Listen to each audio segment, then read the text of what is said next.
Dobrodošli u moj novi video.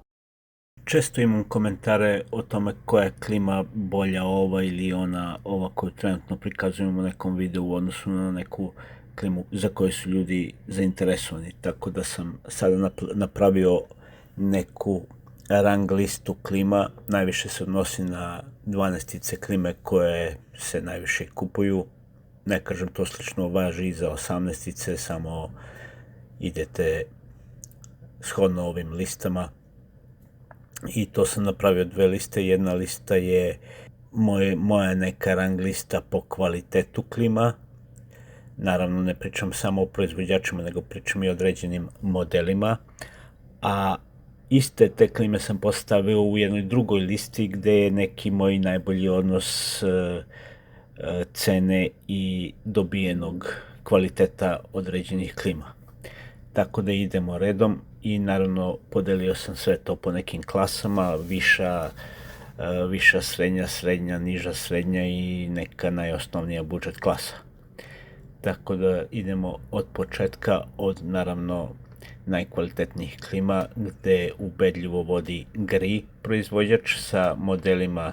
Na prvom mestu je GRI Soil 12-ica koja ide od nekih 1250 eura, zatim sledi GRI Amber Premium, pa GRI Airy i onda na četvrtom mestu dolazi Midea Breezeless model i na petom mestu bi stavio TCL proizvođača Freshin model 3.0.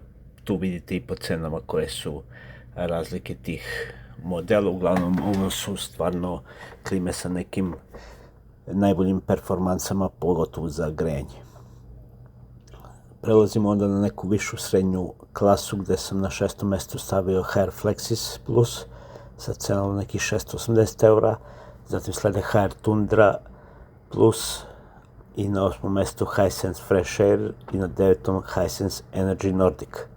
Zatim sledi Vivax Y Design sa cenom nekih 110 eura, poslednje ide Midea AG12 NXD i zatim TCL Freshin na 12. mestu. To bi bila neka ta viša srednja klasa. Onda prelazimo na neku srednju klasu po kvalitetu gde je Hisense Energy Pro X sa cenom nekih 510 eura početnom. Zatim sledi Midea Extreme Save, pa TCL Elite, onda dolazi GRI Pular, pa HR Pearl, pa Vivax Airy i na kraju AUX F serija, mada ja generalno uopšte ne volim AUX kao proizvođača, ali tu mu je negde to mesto u srednjoj klasi za ovu seriju F. Onda dolazimo do niže srednje klase gde je na 20. mestu Vivax AE HI+, zatim idu neke Tesline TT serije koje su u suštini TCL samo prepakovan u Teslu. Onda dolazi ispod Tesle Vox, AFG, pa Bergen klime i neka, da kažem, najslabije od srednje klase po kvalitetu je Hisense Easy Smart. Budžet klasa, to su vam najjeftinije klime gde sam stavio taj neki Fox, tu možda uđu i ovi najjeftiniji Voxovi i AUX. Te klime su čisto po meni samo za neko hlađenje, za grejanje, stvarno ne treba ništa očekivati od tih klima u zimskom periodu, jer su to dosta, da kažemo, sakaćenjene klime po pitanju spoljne jedinice i baš su za ono nešto najminimalnije i najosnovnije. Tako da eto, na 25. mestu je Fox, na 26. je AUX, mada i Fox pravi AUX, tako da to dođe isto s tim što je Fox jeftiniji, naravno.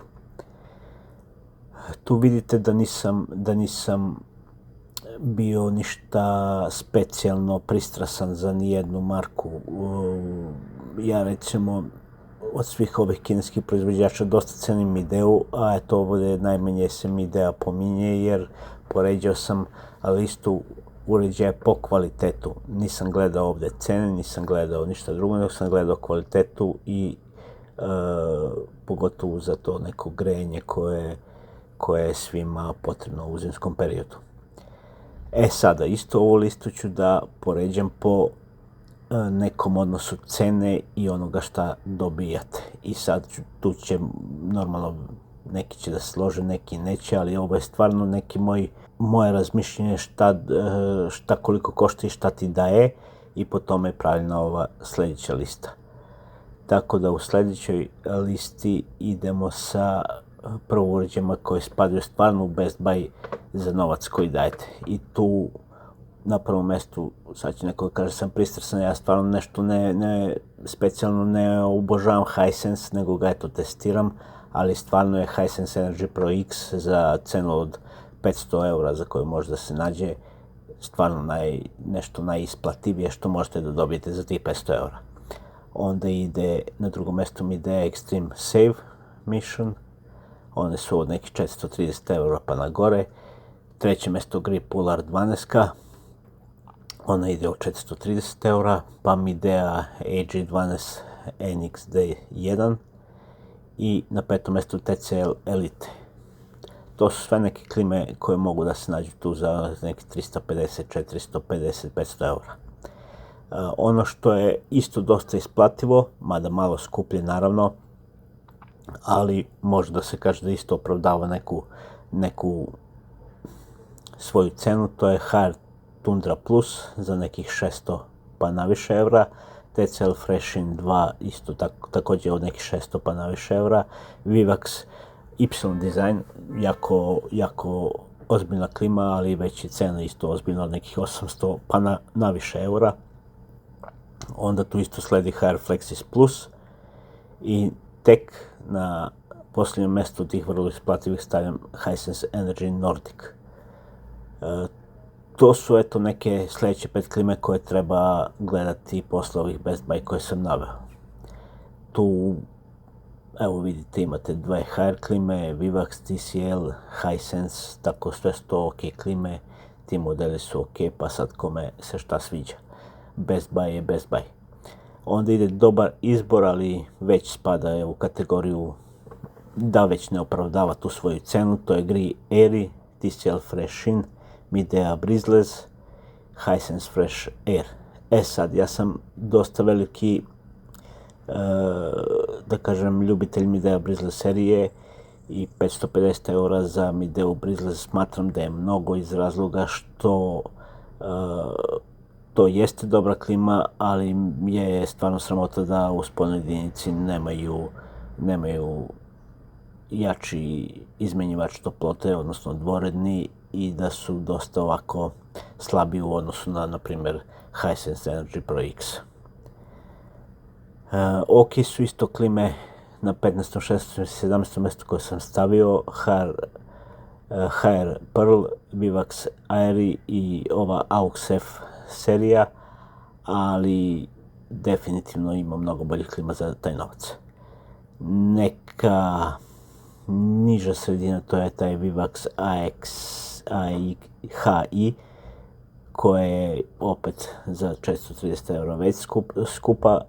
Hisense Easy Smart, ja lično, eto sad, da ne kažete, nisam pristasan, ali stvarno bih izbjegao tu Hisense Easy Smart, jer za 340 eura uopšte ne nudi ništa specijalno. Ove klime koje spadaju u budžet su po meni ujedno i najskuplje klime, jer platiti Teslu 300 eura ako već imate neki Hisense ili neki Vivax ili TCL je stvarno po meni loše, ali ok, ima i Tesla klima koje su dobre, posebno one koje prave TCL, tako da eto tu je taj budžet varijanta Vox, Tesla, Fox, Bergen, AUX osnovni, mada to su sve klime neko baš po meni nužno zlo koje treba izbjegavati, osim ako nisu bolji modeli tih proizvođača. Eto, vidjeli ste i jednu i drugu moju listu. Ako sam nešto zaboravio da pomenem, navedite slobodno u komentaru. Ove liste su vezane isključivo za kineske proizvođače, ne za japanske i ove, da kažem, koreanske, tako da ovdje su isključivo kineski proizvođači i njihovi derivati. Ako imate nešto da dodate u komentarima, slobodno dodajte, možemo da razmenimo neke utiske. Ovo je po meni neka lista koja je sasvim korektna i dosta realna.